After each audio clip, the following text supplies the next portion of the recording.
So I've talked about Roth conversions on this channel before, and every time I do, the same thing happens in the comments. Men go home, open their brokerage account, and start thinking about converting everything they can.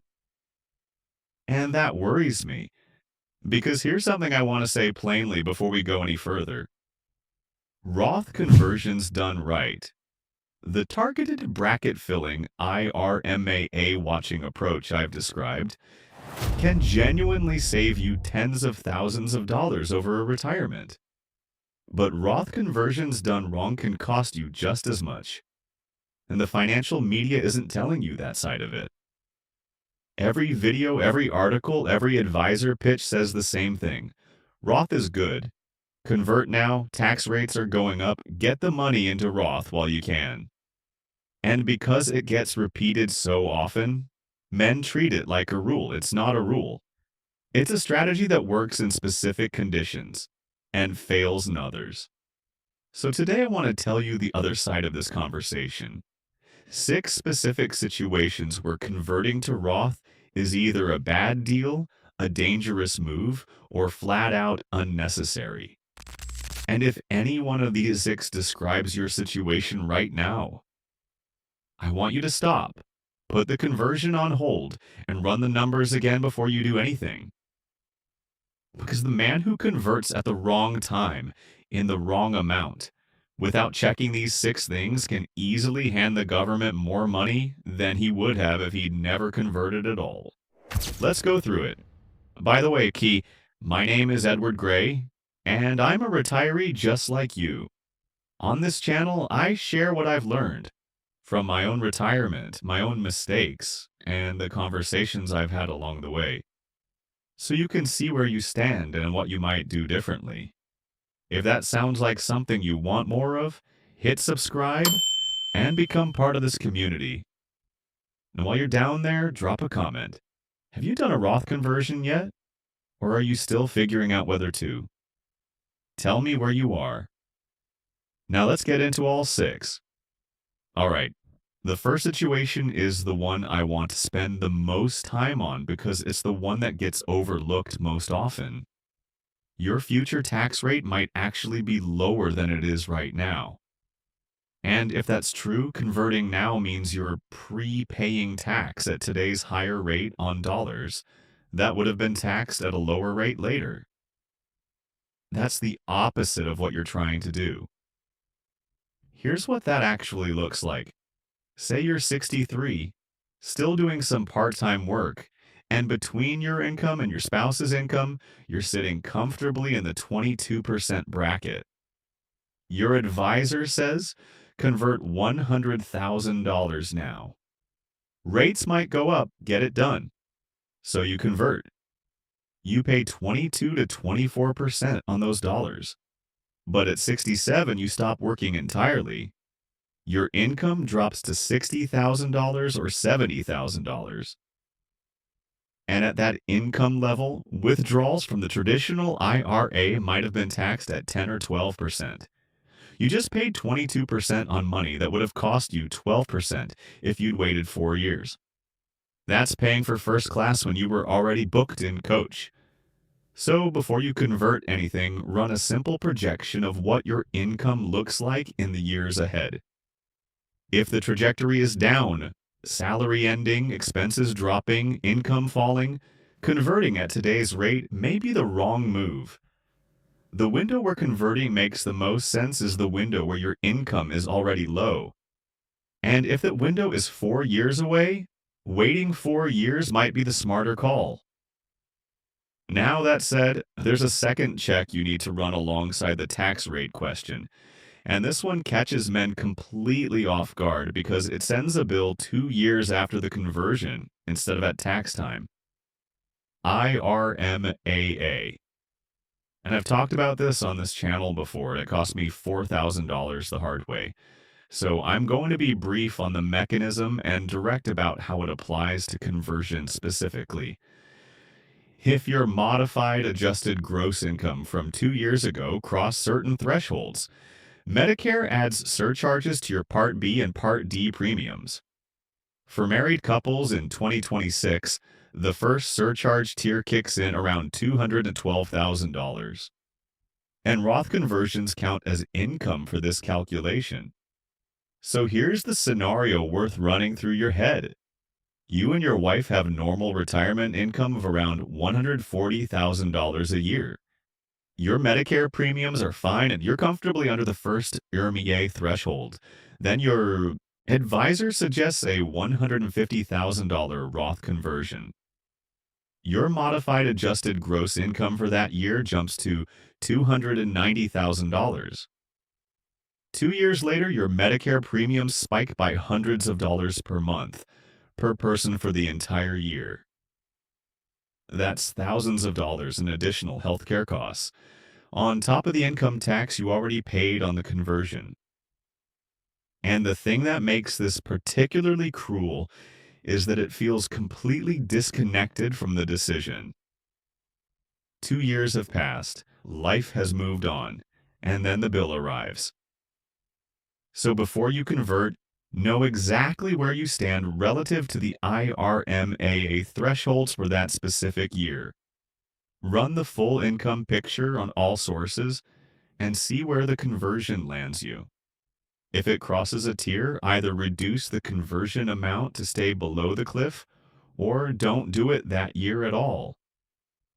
The Roth benefit has to clear the IRMAA cost before the conversion makes financial sense.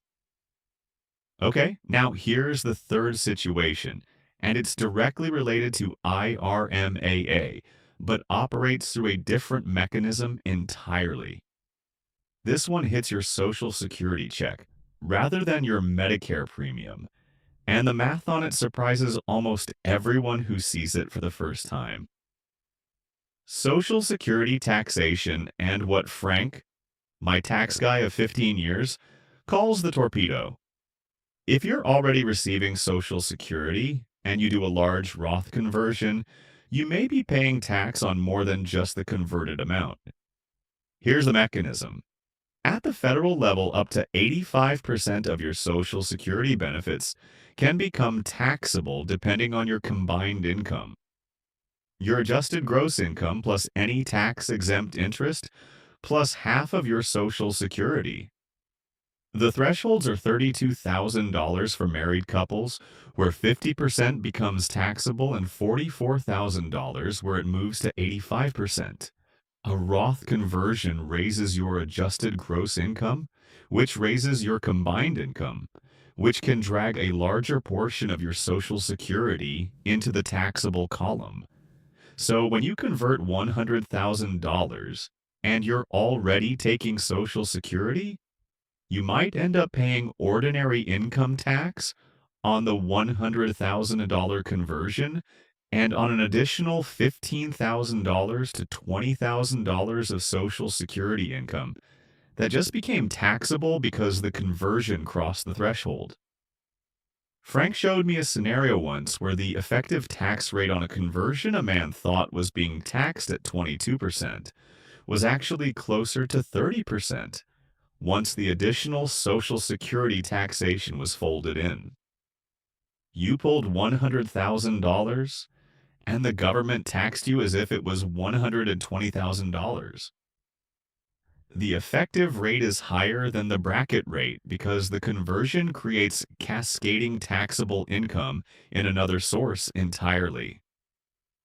So if you're already taking Social Security, before you convert anything, run the combined income calculation first. Know exactly where you sit relative to the $32,000 and $44,000 thresholds, and size the conversion so you don't cross them if at all possible. Now the fourth situation is the most practical and the most straightforward. And it's the one I see men dismiss too quickly because they assume they can figure it out later. You don't have cash outside the IRA to pay the tax on the conversion. This one sounds simple, but it trips people up consistently. When you convert from a traditional IRA to a Roth, the converted amount shows up as ordinary income that year and you owe tax on it. The right way to pay that tax is from cash you already have sitting in a taxable account or savings. Cash that has nothing to do with the IRA. The wrong way, and the way that quietly destroys the math on the whole exercise, is to withhold money from the IRA itself to cover the tax bill. Here's why. Say you convert $150,000 and the tax bill comes to roughly $35,000. If you pay the $35,000 from outside savings, the full $150,000 goes into the Roth, grows tax-free for 20 years, and the conversion makes sense. If you withhold $35,000 from the IRA, only $115,000 goes into the Roth.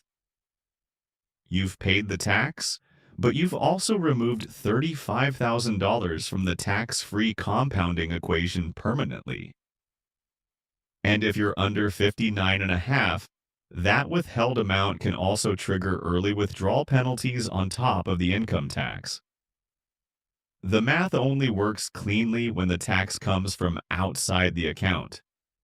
So before you commit to a conversion amount, ask yourself honestly, do I have the cash outside my retirement accounts to pay this bill without stressing the emergency fund? Without cutting into the liquidity I need for the year? Without touching anything I can't afford to touch? If the answer is no, do a smaller conversion that fits within what you can actually pay from outside money. Or wait until the cash picture is better. A smaller, clean conversion beats a larger, messy one every time. All right, now here's the fifth situation, and this is the one that almost nobody's talking about yet. The new 2025 tax rules created a trap that can push your effective rate on a conversion to over 40%, even when you thought you were in the 22 or 24% bracket. And it has to do with deduction phase-outs that most men have never heard of. The 2025 tax bill created some genuinely good things for seniors. A new extra $6,000 deduction for anyone 65 or older through 2028. The SALT cap, state and local tax deduction, raised from $10,000 to $40,000 through 2029 for most filers. Real money, especially for people in high-tax states with significant property taxes. But the same law also created something most people haven't read about yet. Starting in 2026, there's an itemized deduction limitation that caps the tax benefit of itemized deductions once your income crosses certain thresholds. Above those thresholds, the value of your itemized deductions gets limited to 35 cents per dollar, and Roth conversions count as income. So here's what that looks like in practice. Say you and your spouse are in a high-tax state. You have significant property taxes, meaningful state income taxes, and you itemize deductions. Your normal income keeps you comfortably under the threshold where the limitation kicks in. Then you convert $150,000. That extra income pushes you into the phase-out zone. Suddenly, the full value of your $40,000 SALT deduction is no longer available. The new $6,000 senior deduction is partially offset by the itemized cap. What you thought was a 24% conversion is actually costing you 35 to 42% on those converted dollars because of the deductions you lost in the process. Fidelity ran the numbers on a couple who did a $100,000 conversion, thinking they were in the 32% bracket. Because the conversion triggered the deduction phase-out, their taxable income effectively increased by $130,000 instead of $100,000.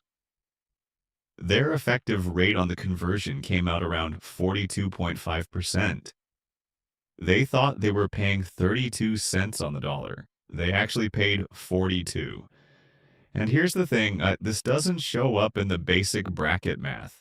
You have to actually run the full return, including what happens to your deductions, before you know what a conversion is really costing you.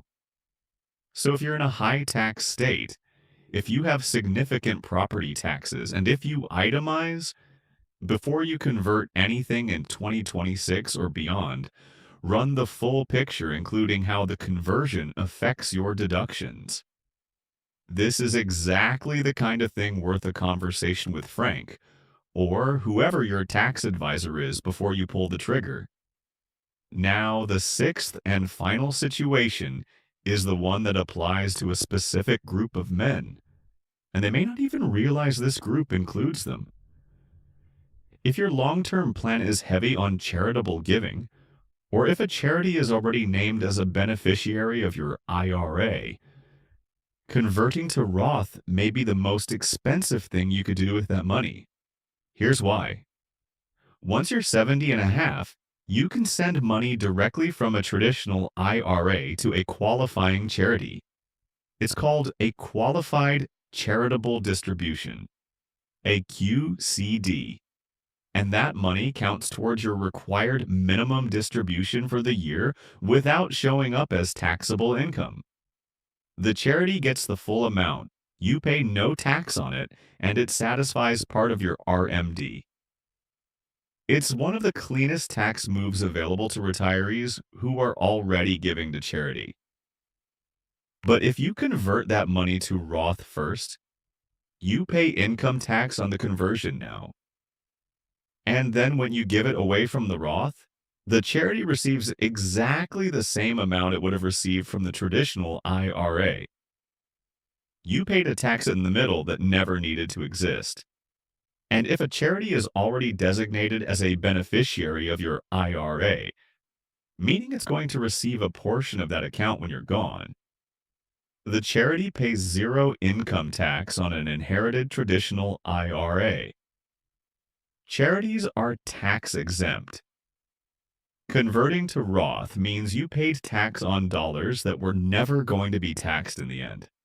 So if you're a man who gives regularly to a church, a university, a hospital, or any cause you care about, and especially if one of those organizations is already in your estate plan as an IRA beneficiary, sit down with your advisor and specifically run the QCD strategy before converting anything from accounts you were planning to give away.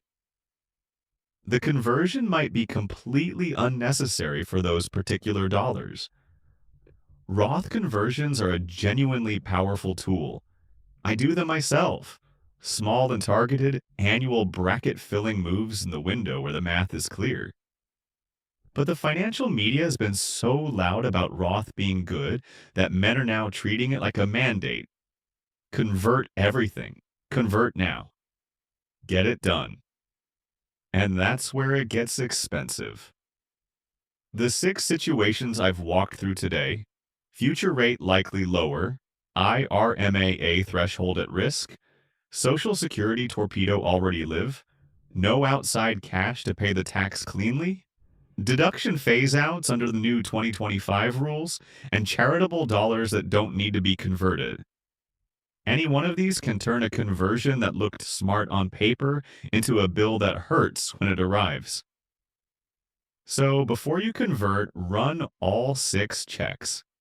Look at where your IRMAA threshold sits and whether the conversion crosses it. Run the Social Security combined income calculation. Know whether your future rate is going up or down from where it is today. Confirm the cash to pay the tax is sitting outside the IRA. Look at what the conversion does to your deductions under the new 2025 rules, and think honestly about where that money is ultimately going. If all 6 checks clear, convert, fill the bracket. Do it deliberately and consistently in the right years. If one of them doesn't clear, pause. Talk to Frank or your tax advisor and do a smaller surgical conversion that fits within what the math can actually support. The goal was never to convert as much as possible. The goal is to keep more of what you built. And sometimes the way to do that is to put the conversion on hold. Drop a comment and tell me which of these 6 you hadn't thought about before. Or if you've already done a large conversion and you're now looking at this list and doing the math, tell me that too. Because you won't be the only one in the comments having that realization. And if today gave you something worth acting on, share this with someone who's been told to convert to Roth without anyone walking through the other side of the conversation with them. Because this is exactly what this channel exists for, and if you're not already part of this community, come join us. Because this is what we do here. Real numbers, real retirement from guys who are actually living it. Hit the subscribe button and ring the notification bell. See you in the next one.